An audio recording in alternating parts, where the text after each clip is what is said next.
Kwenza kanjani ukuthi leli vangeli lokundiza kaShembe ligcwale kubo bonke abantu abamnyama?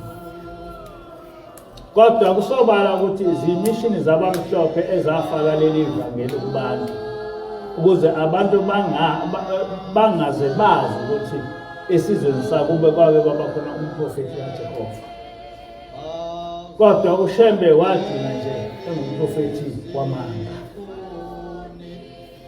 Ngale mfundiso izimishini zazifuna ukuqeda ngoShembe futhi zaqeda ngoba isizwe simnyama esikwaziyo ngoShembe ukuthi wayengumkhohlisi owazama ukundiza wawa phansi wafa. Ilokho abantu abamnyama bakwaziyo.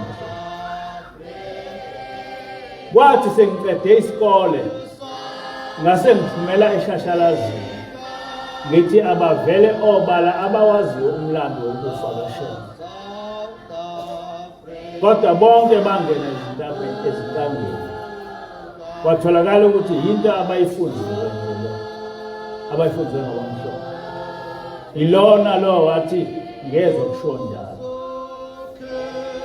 Lapha ngiveza ukuthi ziningi izinto ezingekho eqinisweni.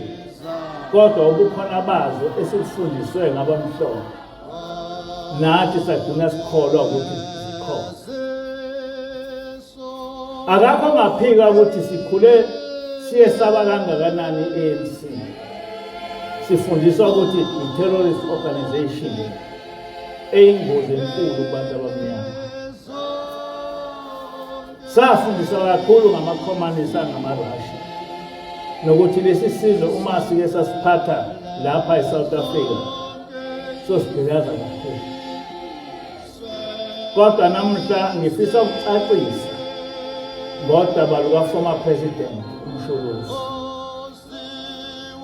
Abanye bazokhumbula ukuthi ngaphambili ngake ngakhuluma kabanzi ngendaba yokugwetshwa kwaMsholozi eConny Court ngecala le-contempt of court.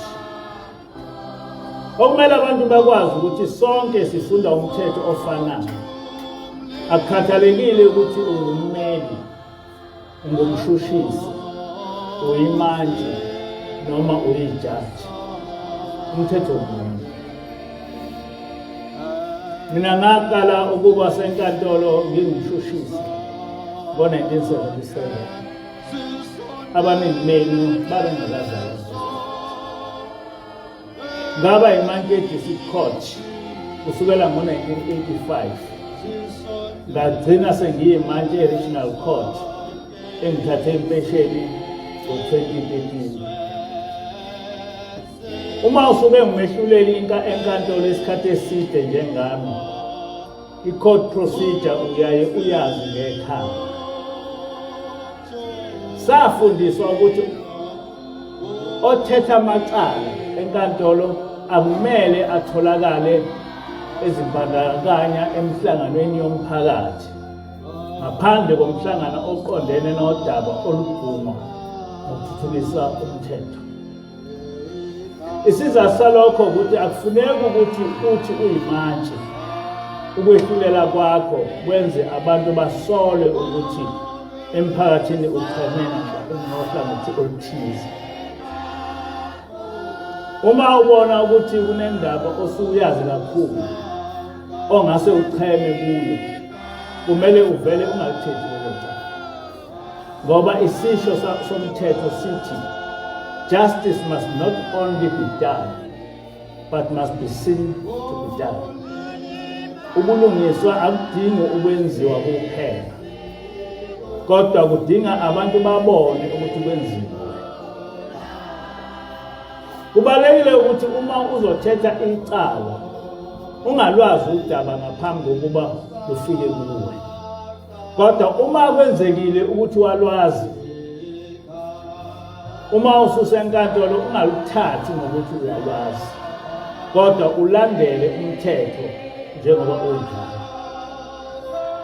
Kodwa into eyenziwa ngamajaji aseConny Court kulamacala kaMsholozi ikwenza udideke ukuthi kanti lokhu usiphatha kwamajaji esihlale sifundiswa ngakho akusebenzini umajaji uma esekhona court. Angaze ngizwe ukuthi i-contempt of court engenzeka enkantolo yakho engenzekanga enkantolo yakho sekufanele icala layo liyothethwa kwi-Constitutional Court. Okwaziwa kahle ukuthi le inkantolo yokugcina engena uma sekunqome zonke izinkantolo.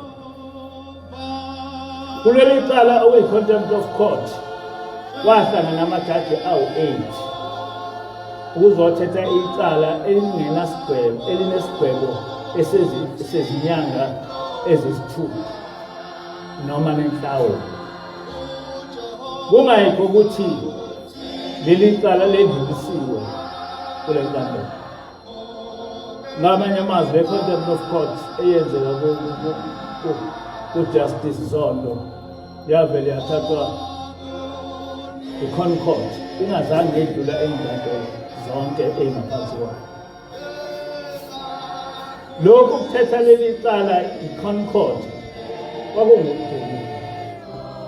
Lamajaji enzela ukuthi uma umsholozi bemchitha necala angabi nandawo ozolidlulisela khona icala njengoba vele kwenzeka. Lesi senzo lamajaji babesenza ukuthi lesi senzo lamajaji babesazi ukuthi asigcini ngokuba unconstitutional, but it is fraudulent. Lokhu kube ubugebengu obenziwe ngamajaji emini ubuka noma ngubani, ngoba bazi ukuthi osekumunwe yibo kunguthi this is a clear abuse of power.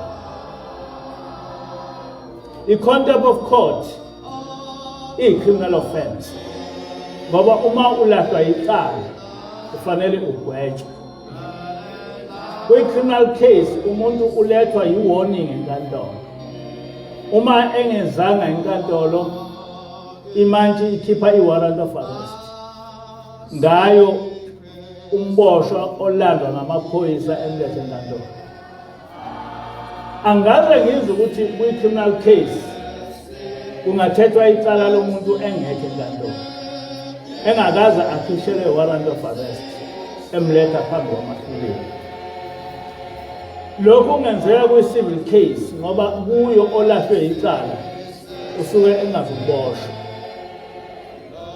kodwa akukho warrant of arrest eyakhishelwa uformer president ngoba inhloso kwakungukuthi icala lakhe lithethwe engekho, balinqume bamuse ejele engakaze aziphendulele. Le kwakuyinkantolo yasehlathini ephethwe ngamajaji aseCon Court. Kwi-contempt of court isigwebo esikhulu zenyanga ezisithupha noma nenhlawulo, kodwa uJustice Zondo wathi engekho ngisho enkantolo, wathi umsholozi akagwethe izinyanga ezili-15 nempela amajaji angu-8 umsholozi amgweba kanjalo, enza lokho okushiwo nguChief Justice Zondo. Uma uwazi umthetho uyawuthi uma uthi uyafuna ukuthi lento ukuthi yenzeka kanjani uvele kucace ukuthi iSouth Africa sekuyibanana republic.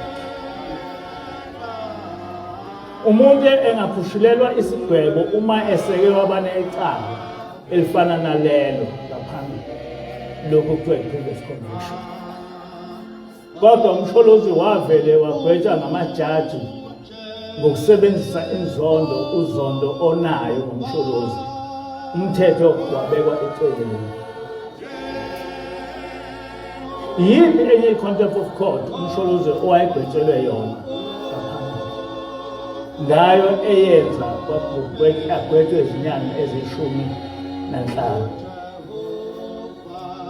Kusukela ekuqaleni leli cala laliphethwe abezepolitiki, kodwa ngobugebengu abezepolitiki namajaji basebenzisa inkantolo ukushaya isitha sabo.